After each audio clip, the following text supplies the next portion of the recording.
Okay, good afternoon. We are live. My name is Peter Shackford, Seer and Associates. I welcome you all to the series. Today we're going to be speaking on the new OSHA electronic record keeping regulation. It's been out for a little while now, but there's been some developments. We're going to go over exactly what we need to do with these, the regulations and how we need to comply, as well as how you are going to be reporting through the OSHA application, is what they call it, on their website, electronically, your OSHA 300A logs as we move forward. So we'll explain all that as we go through. Our agenda today, cover the what, when, why, and how of the new OSHA rule. The rule is actually called is the improved tracking and working of workplace injuries and illnesses. That's the title of the rule, and as we call it the electronic record keeping rule.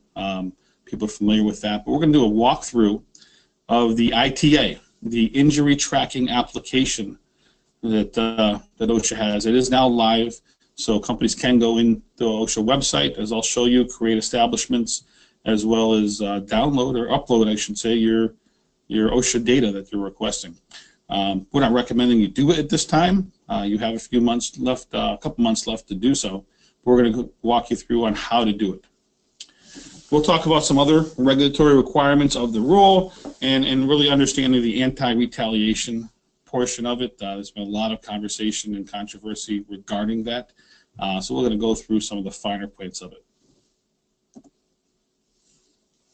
Two key components of this new rule. Number one is the electronic submissions. We'll start there covering that item, and then we'll get into the anti-retaliation. What this rule does, this is really about data collection. It's going to significantly increase the amount of data that OSHA is going to get on injuries and illnesses in the workplace. Prior to this rule, most companies, over 10 or more employees, you're required to complete and maintain OSHA logs, but very few of the companies were required to submit their data. It was rotating. They had to be requested to submit it. This whole process now is about getting OSHA more data. They're going to use this data for a number of reasons, which we'll cover. But they want to get this data to analyze it, and it's going to give them much larger sample sizes, much more information. Now, a really important and controversial topic, the data needs to be sent electronically, and in the first year, all they're requiring is the summary logs. Larger companies in future years, at least right now it states they're going to be submitting some other logs, as I'll cover, the 300 log, the 301 log. Some of it has employee names and information on it. And that kind of information, OSHA is claiming that they're going to whitewash. They're going to remove all that employee identifying information. But all this data that they're collecting, your company names, your OSHA incident rates, a lot of this data, their initial plan is to be able to make this available for public review. So you'll be able to see your company comparing to other companies in similar industries. And again, they're claiming that they're going to remove all the employee information so that there's nothing that they can link it to. Why? Why does OSHA want to do this? So there's a few reasons. They actually discuss the term behavioral science. And some of the literature states that they're trying to create a competitive spirit, which is going to push employers to race to the top, to be better than the others in the industry. They also state there's some literature that they're going to nudge employers to reduce injuries and demonstrate a safe workplace for their clients, to the employees, to the public. And you read through this stuff, and a lot of people in the field feel it's trying to guilt employers into compliance. This is one of the more controversial elements of the rule, is that your employer information is going to be available to the public on the website to see how they compare against others in the industry. So this is something that is rather controversial. Who knows if this actually comes to fruition, but as of right now, that was the initial intent. And there's still a lot of legal battles, I'm sure, ahead on that. Another reason why is the larger data pool. All right, this is going to give them more information. This is one of the ones that really kind of makes sense. They can get larger data pools. to be able to trend injuries, particularly within industries, to see where the injuries are happening, analyze them, and maybe focus efforts on hopefully trying to provide tools and resources to employers to reduce accidents in those areas. This information is going to be used by OSHA, as we say here in the bottom, in an effort to use its compliance and enforcement resources more effectively. So, OSHA is can utilize that information to enact new law, to focus areas for future inspections. So those who have higher incident rates, higher numbers on there might become a target to OSHA. That's one thing that's a concern and people are looking at, but it gives OSHA more data to analyze, hopefully to try to provide us with more resources to try to provide a safer workplace. I guess if you're looking for a positive spin on this, that would be what your take would be. So what you see here is your OSHA 300A form. This is a summary sheet that you should be completing every year with your firms. If you have more than 10 employees, for the most part, you should have these on file.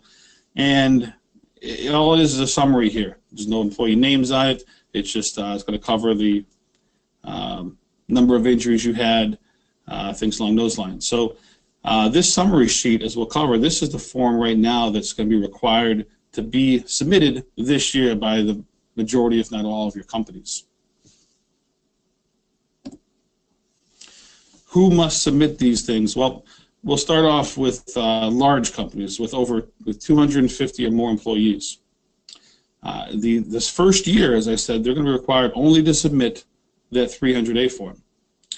However, we're going to go over the timeline in a minute here, but the larger companies, they are looking at future years. They're going to have to submit the 300 form, which is the log, which has all the employee names and information on it, as well as the 301, which is really a kind of a first report of injury. An incident report form gets into more detail. So larger firms with 250 or more employees are going to be required to submit all of those documents. We'll get again into the time frames here in just a second. Companies with 20 to 249 employees. Here they're looking at certain industries, all right, that have historically high rates. And I can tell you we're in the roofing industry here with NERCA. That's classified under construction or roofing. Any and all construction activities are being labeled as of right now are in the high rate, one of these certain industries that are going to have to submit records. Okay, so all of those who are performing roofing operations, you are going to required to submit your records if you have between 20 and 249 employees. It'll be solely the 300A form, and if you're over that 250 employees in future years, it'll be all of those forms, as we'll discuss here in just a second when we look at the time frame. You see the basic requirement here on the bottom. This is where things get a little confusing, is when they talk about establishments. It's going to be, you're required to maintain a separate OSHA log for each establishment that's expected to be in operation for 1 year or longer. So some of your firms may have multiple satellite offices. Those offices are in operation for a year or longer. Employees report to different offices. So in some cases, you may have two separate establishments, two separate OSHA logs that got to be maintained, and you'll be submitting your records for each of those establishments individually. We'll talk a little more about that as well as we progress here. So just to break it down here again, how do you determine how many employees that you have? As I said, if you're between 20 and 249, it's just solely the 300A form for this year and future years. You see that here in the center column. Establishments with 20 to 249 employees. Each year, it's just the 300A form. If you're over 250 employees this year, they want the 300A form, and in future years, they want to have all of the 300A, the 300, and the 301 forms. So to determine how many employees that you have to meet their expectations here, what they're looking for you is take the peak employment at any point during the year. So whenever you're at peak employment, whatever that number may be, that's where you're going to place that in this 250 or more column or in this 20 to 249 column. Now, if you're under 20 employees, you do not need to report anything electronically through this format. When you're considering peak employment, you want to look at all the employees whose injuries may belong on your logs. This is going to include any seasonal workers, temp labor workers for you, part-time workers. It does not include your subcontractors. All right, so if they're a true subcontractor to yours, if they're injured on one of your jobs as a subcontractor, you would not place them on your OSHA logs. You will not consider them as an employee in regards to this determination of how many employees that you have, your peak employment during the year. Notice here the submission deadline. We have until December 1st of 2017 to submit our OSHA logs. I'm going to go through in just a second on how to do that submission. By December 1st of this year, all establishments who are required to submit must submit the 300A forms. You know, and if I was in your shoes reporting, you know, my logs, I would probably give it some time. I wouldn't rush to this. I would wait until close to that December 1st date before I submitted, just because, you know, there has been a lot of changes in this rule and a lot of rules within OSHA of late in the government. So let's see what happens. But be prepared. That's why we're going through this webinar, so that when the time comes and you're ready to make your submissions, hopefully you'll be able to do so. I'm going to try to walk you through that in just a few minutes. This here is the link, OSHA.gov/injury reporting.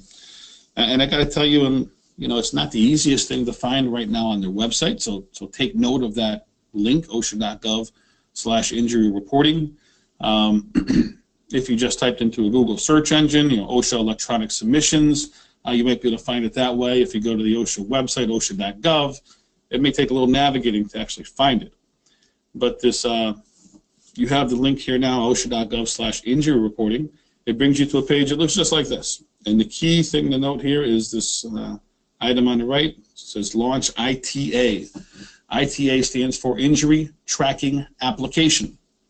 This is your access to this portal, this application that OSHA's created, where you're going to create your establishments. You're going to submit your OSHA logs.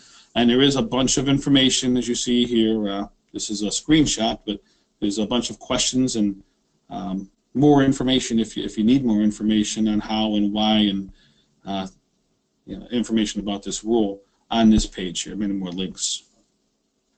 So I'm going to walk you through as if you click this link, Launch ITA. We're going to take a look at what that looks like, and I'll actually bring you to the website here in just a few minutes as well. But if you were to click that Launch ITA, this is what you're going to get here, a screen that says Injury Tracking Application Home. This is the home page. This is where you'll get started. This says you have 58 days remaining to file for the 2017 period. Now, they've got a nice little flow chart here. Step 1 is create your establishment. Step 2, add your 300-day summary data log. Step 3 is to submit the data to OSHA. And step 4 is, you know, after you submit it, you'll get a confirmation email. Now, notice, you know, right now all they're requesting is the 300A form. So, you know, step 2 says to add the 300A summary data sheet. There is no process that I'm aware of yet to add those other forms, the 300 form, the 301 form. So they will have to modify this in future years when they are going to require that information, unless there's some other way to do that right now. You do see the batch data transmission. I can tell you when you go to submit your 300A summary, it's rather simple to do so. I don't know if I don't believe you're going to need to upload a batch file. I'm not real technically savvy here. I don't know what a CSV file is, but if you were to maintain your logs through a CSV file, you may be able to just upload your log without having to input the information through the process here, which I'll go through. You know, so that might be something for larger establishments or companies with multiple establishments. Maybe there's a way to upload large batches of data through that upload batch file. In future years, larger companies that have to implement and upload the 300A and 301 form, maybe they want to do so with that upload of a batch file, larger groups. But right now we're going to be talking about the create establishment and uploading data without using the batch file process. So at this page here, you would click on Create Establishment. We want to create our establishment. We'll take a look at what that next page looks like. Brings you to this page, which says Create Establishment, and notice these stars. These are required fields. Establishment name. Company name does not have a star here. So what you have here is, that gets a little confusing for some people. An establishment, company name. Company name is not mandatory. All right, it's not a required field. So if it's not required, I personally would leave it blank. Just give them the information that they need to give them. But if you had an overall kind of a corporate entity, you would put the name possibly in that company name field, and then all the establishments where the employees are directly reporting to would be listed multiple establishments here under establishment name. So if you have multiple establishments you're going to create, you're going to be going through this page here multiple times, one for each establishment. But you put your establishment name in, your address of the firm, the city, state, and the NAICS code here. I've already put in 238160. That is the roofing code, but it's actually fairly simple depending upon your industry. You would start typing in roofing or sheet metal or whatever type of work that you're doing. You would type that in here, and it would bring you to there's a drop-down box that comes up basically and lists all different types of industries, descriptions, and it'll give you the actual NAICS code that you're going to list here.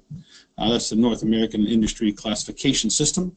For those who don't know, and it's very important to make sure you classify that code correctly.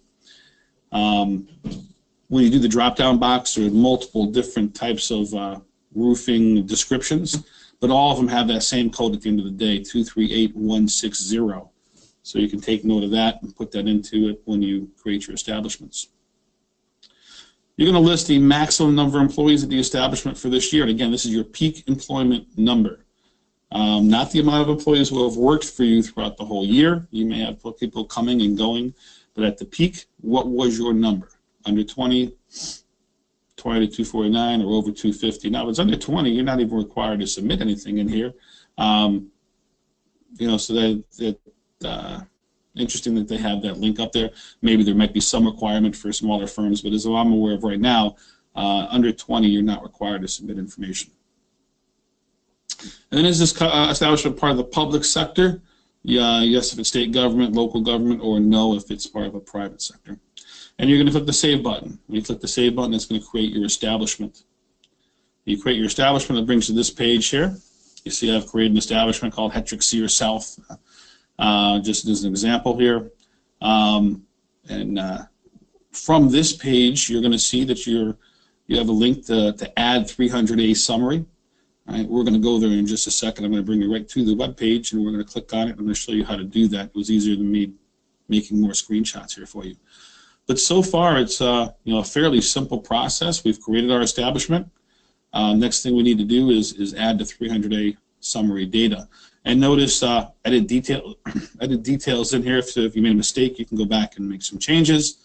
If the company moves at some point in the future, or if you go out of business, or if you are no longer required to submit data, for whatever reason you want to remove the establishment, you can do so as well.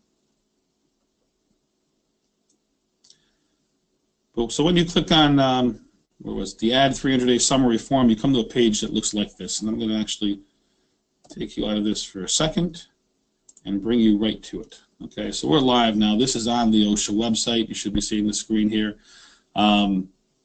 You see the company Hetrick Sear South again. We've now got to transpose my information from my 300A log into the OSHA system here and submit my data.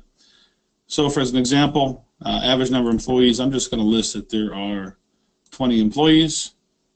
Very simple. Total number of employees or man hours, let's say 42,000 man hours. That information should already be on your 300 summary form.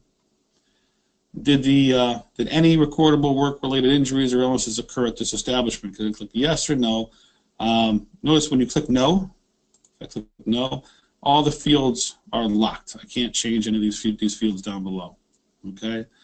Because I had no recordable injuries. I would just scroll all the way down and click the Save button here. But just to show you, we will click yes. then you got to click each and every field in that case. We had 0 deaths, 0 cases with days away from work, 0 job transfer. We'll say we had 1 recordable injury. We had no days away from work, no job restrictions or transfers. And we get to injuries and illness types. We had, again, that 1 injury, and everything else was 0. So we'll 0 all that out.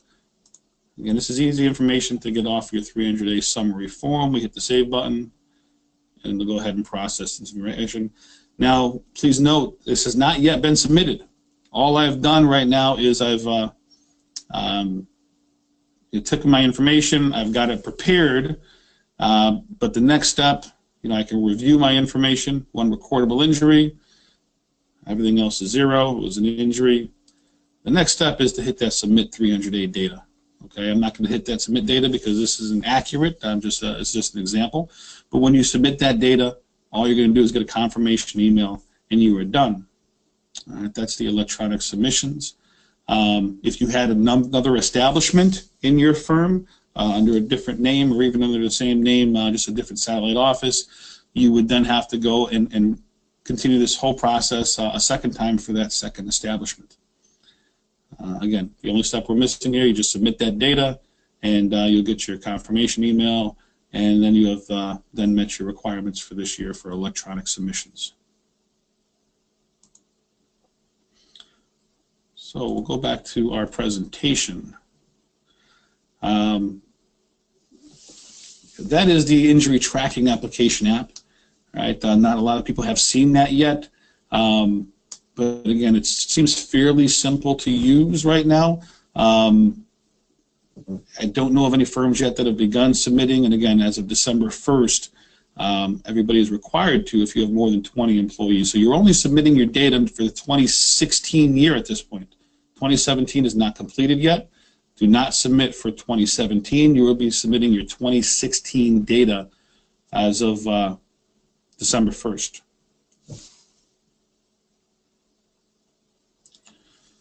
So we've got a couple other things we've got to talk about on the injury tracking app. Some states, again, they have their own state plans. Now, OSHA has stated that their rules they have to adopt a rule that's going to be either the same rule as the Fed or equally as effective. They've given flexibility to states to create their own software program, I guess you could say, their own application. To date, not aware of any state that has created that. I did see some information. The majority of states that have a system in place to begin recording your logs are using that same federal ITA that we just reviewed. So not all the states, I believe, yet have a process yet to record the data and upload that data, but all those who do have a process are using the same ITA that we just went over from the Fed, and it's expected that the majority of states, if not all, are going to use that system. But you really need to look at your own individual state and what they're requiring if you run underneath a state OSHA plan.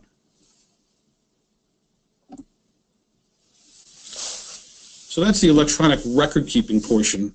Let's go over some additional requirements of the rule.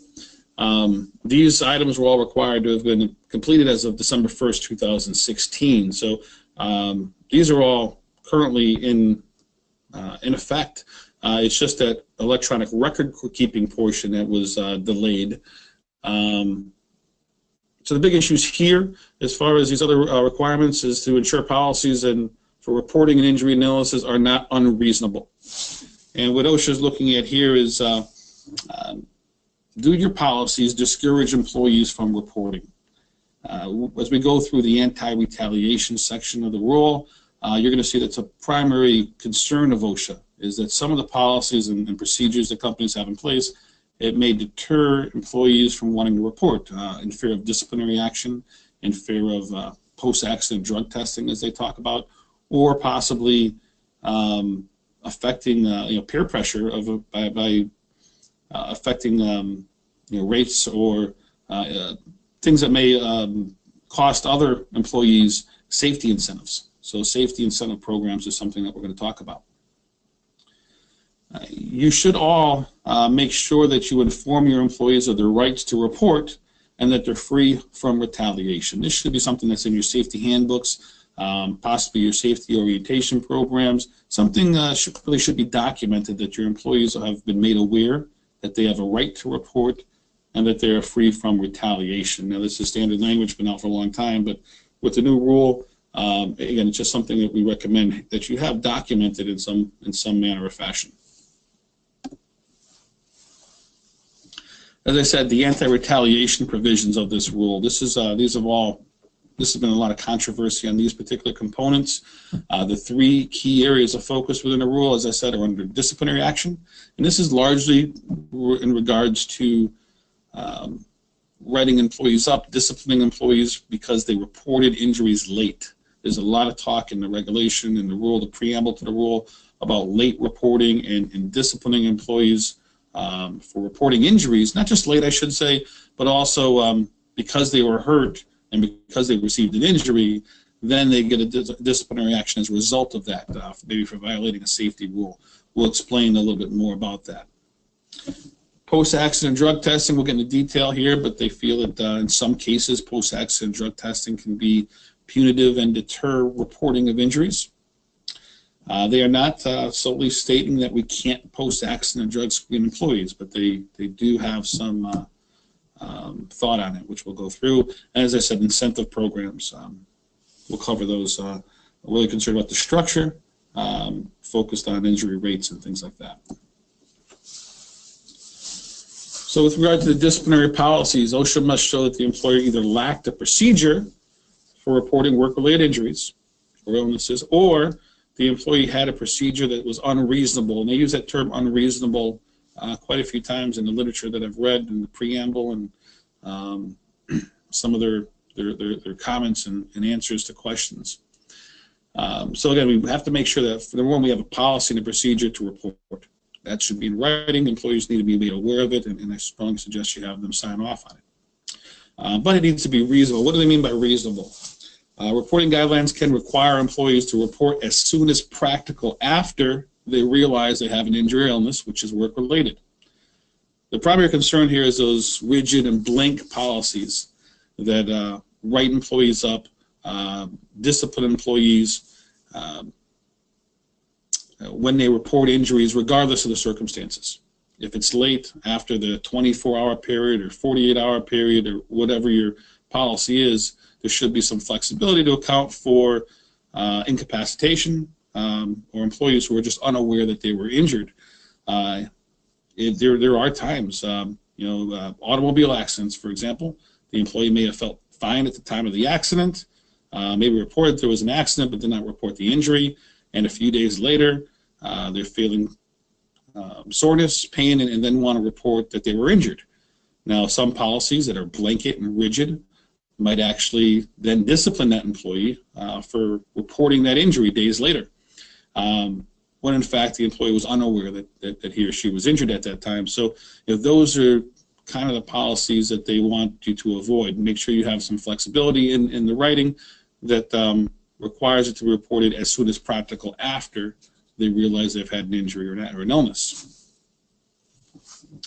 Another important item is, at times when employees are injured, employers will write them up for and implement a disciplinary action program for failure to comply with safety rules. They violated a safety rule. Now, OSHA's okay with that, but they want to make sure that they're not solely being disciplined for reporting the injury. What they mean by that, an example, an employee who is written up for using a utility knife. We get a lot of lacerations in the roofing industry. As an example, using a utility knife, they get injured.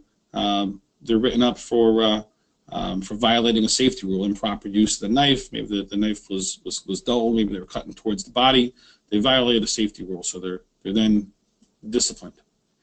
To do that, to write the employee up, to discipline the employee after the injury, is viewed as punitive, is viewed as retaliating solely for reporting that injury, unless you can show that you've consistently enforced that safety rule when there wasn't an employee injury. All right, so if you're inspecting the work area and you see that employees are using the tools improperly and you're disciplining them in the same manner that you'll discipline the employee after he or she is injured, then you can show that your program is consistent and that you're then not retaliating solely against the employee because he or she was injured.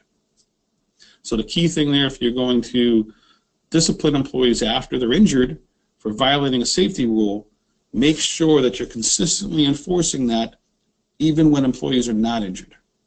You have to inspect for that rule, and you have to discipline when that rule is being violated, even when there is not an injury. Regarding the post-accident drug testing policies, again, they believe, there's lots of comments and literature on this, that they believe that the blanket post-accident drug testing policies, they deter proper reporting of injuries and illnesses. But they claim not to prohibit them. It just needs to be objectively reasonable basis for the testing. And use that reasonable, unreasonable term again. They don't want post-accident drug testing used as a form of discipline for reporting, but it may be used as a tool to evaluate root causes. So really, one of the things they want is what is our rationale for doing drug testing? Is it solely to discipline the employee for reporting the injury? Or is it used as a tool to evaluate root causes and to determine whether or not drug and alcohol use was a root cause of the injury? So we're going to go over some examples that actually OSHA provides on when they feel post-accident drug testing would be acceptable and when it wouldn't. But some questions: was there a reasonable basis to believe that the drug use by the reporting employee could have contributed to the injury or illness? That's a key question. If they believe that there was not a reasonable basis, and they provide some examples, which we'll cover on the next slide, and then that would be retaliating against the employee for reporting. Were there other employees involved in the accident that were not injured? Were they tested as well? All right, so not just the injured employee. Sometimes when an injury or illness happens, there were more than one employee involved. Were the other parties tested as well? So that's something to consider in your post-accident drug screening program. I don't see a lot of companies actually doing that who have these type programs. They'll test the employee who had the accident, who was injured. But what about, were there any others involved? And should they be tested as well? Could their actions have contributed to the accident even though they were not injured? Those are some questions that OSHA will be looking at. They give some examples of this. All right, this is right out of some of their literatures as they discuss the anti-retaliation provisions. And I'm going to read these right from the slide. A crane accident that injures several employees working nearby but not the operator. The employer does not know the causes of the accident, but there is reasonable possibility that it could have been caused by operator error or by mistakes made by other employees responsible for ensuring that the crane was in safe working condition. In this scenario, it would be reasonable to require all employees who conduct whose conduct could have contributed to the accident to take a drug test, whether or not they reported an injury or illness. All right, so in that situation, several employees are injured. The operator was not injured. All right, but it would be acceptable. There would be fine then drug testing all those who might have been involved, whether they were injured or not. So certainly the operator should be tested, as well as all those that were injured or others that were not injured that may have played a role, possibly the riggers, involvement, things like that. Another example, testing would be appropriate in these circumstances because there is a reasonable possibility that the results of drug testing could provide the employer insight on the root causes of the incident. However, if the employer only tested the injured employees but did not test the operator and other employees whose conduct could have contributed to the incident, such disproportionate testing of reporting employees would likely violate Section 1904.35. That 1904.35 is more of the Whistleblower Protection Act and things along those lines. So they're looking, again, make sure that we're testing these consistently and testing all those that might be involved, looking for root causes, not just those who were injured.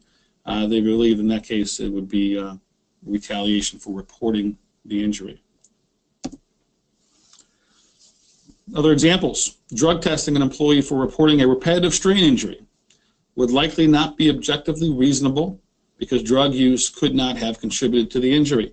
So here OSHA is actually making a blanket statement that they believe in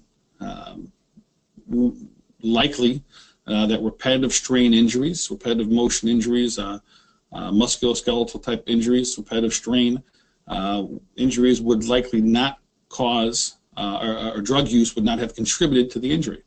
So in those situations, they don't want that blanket policy. You're reporting an injury, you must go get drug tested. They want you to look at the cause. What caused the injury? What is the source of the injury? This is a repetitive motion strain. And is their belief that this is not objectively reasonable to do drug testing because this would not, drug use would likely not contribute to a repetitive motion injury. Another example, it would likely not be reasonable to drug test an employee who reports a bee sting, a repetitive strain injury, as we mentioned, or an injury caused by a lack of machine guarding or a machine or tool malfunction. Now, I would think this is somewhat controversial. I wouldn't disagree that a bee sting, is not something that, well, bee sting is not something that would likely contribute to, or drug use would have caused that type injury. But lack of machine guarding, machine or tool malfunction, I would have some concern there, and I would possibly want to draw a connection to maybe drug use could have played a role in the employee not ensuring machine guarding was in place or not using the tool properly. So you really have to evaluate this closely. And I know that there's it's a controversial element, but I gave you excerpts right out of some of the OSHA publications here. If you have a post-accident drug testing program, it's important to make sure, number one, like I said, we're looking for root causes, not just if someone reports they must go for a drug test. We want to identify root causes, and we also want to make sure that we're trying to be objectively reasonable in determining if that drug use could have contributed to that injury. Lastly, incentive programs. There's been a lot of discussion on incentive programs as within the anti-retaliation portion of this rule. I took another excerpt for you from the preamble. It says, if the programs are not structured carefully, they have the potential to discourage reporting of work-related injuries and illnesses without improving workplace safety. The main concern here is, again, employees who feel pressured not to report because they don't want to lose their incentive. They don't want to lose the incentive for their coworkers. The examples of programs that they discourage include one employer had a policy that involved periodic prize drawings for items such as a large screen television. Workers who reported no recordable injury were excluded from the drawing. So I'm about to walk in this evening for a large prize drawing, and large screen TVs, large items are going to be available for me to win, and I injure myself that day. Their fear is, their comments are that I'm going to be discouraged from reporting because I'm then no longer in the pool to be to win one of these prizes. So this is one of the incentive programs that they would take issue with. Incentive programs that are predicated on workers remaining injury-free. They lead to peer pressure on employees not to report, especially when there's multiple employees involved. Your injury rates, things like that. If one employee reports, they're going to affect it for multiple employees involved, and that's their concern. And they do give examples of incentive programs that would most likely not violate the regulation. So they tell us what they don't want us to have in place here, and here's what they're recommending that, or at least the type that would not violate the regulation. So conditioning a benefit on compliance with legitimate safety rules or participating in safety-related activities. So now, instead of giving an incentive for not being injured, you're giving an incentive for attending safety activities, for complying with safety rules in the workplace, more basing those on your inspections and your findings versus the sole benchmark of not being hurt. raffling off gift cards each month in which employees universally complied with legitimate workplace safety rules, such as using required hard hats and fall protection. Maybe you implement a new policy mandating hard hats 100% of the time, and you do inspections during that month period and you find out that there was full compliance. They're now eligible for that gift card. This would not violate the rule. They feel it promotes safe work, and it doesn't deter them from reporting workplace injuries.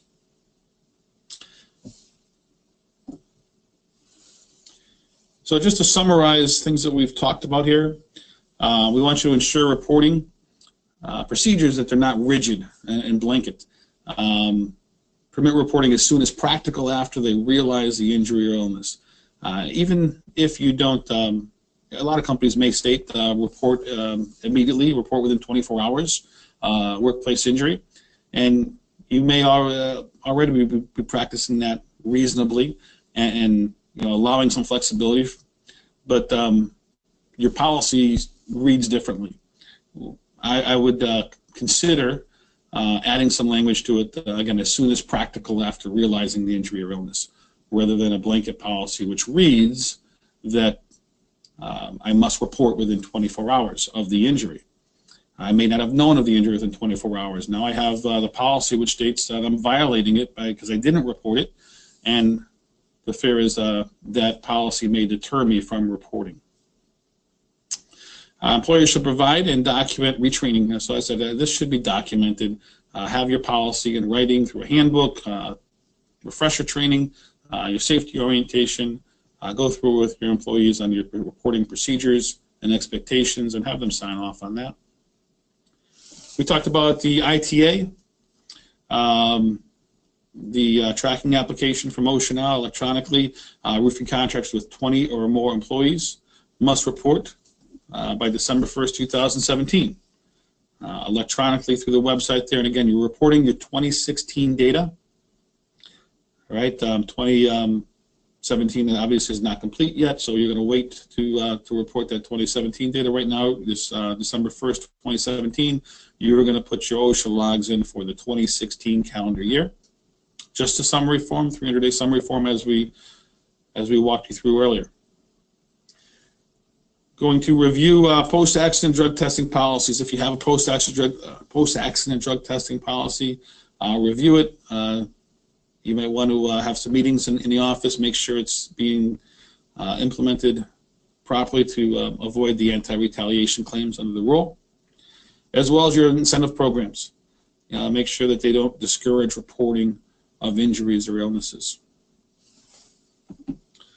That's going to conclude this webinar here today. I hope you all found this educational, and when you go through this process here coming December 1st, prior to December 1st, this may make it a little easier for you. Keep an eye on the OSHA.gov website, information that may come out through NERCA or other affiliations that you have to see if there are any changes that are made. As I said, of right now, as of December 1st, 2017, all employers with 20 or more employees in those certain industries, again, in construction, roofing contractors, you are going to be required to report. Come next year, those with over 250 employees are going to be required to report, as of right now, those other forms, as we mentioned, the 300, the 301 form. But do keep an eye on the for changes, because it would not surprise me if there was some changes there, and in future years, even those larger firms would only have to submit that 300A form and not those other documents. So we don't know where this is going to go right now. I'm going to conclude this webinar. I will remain on here and answer questions if any of them come up.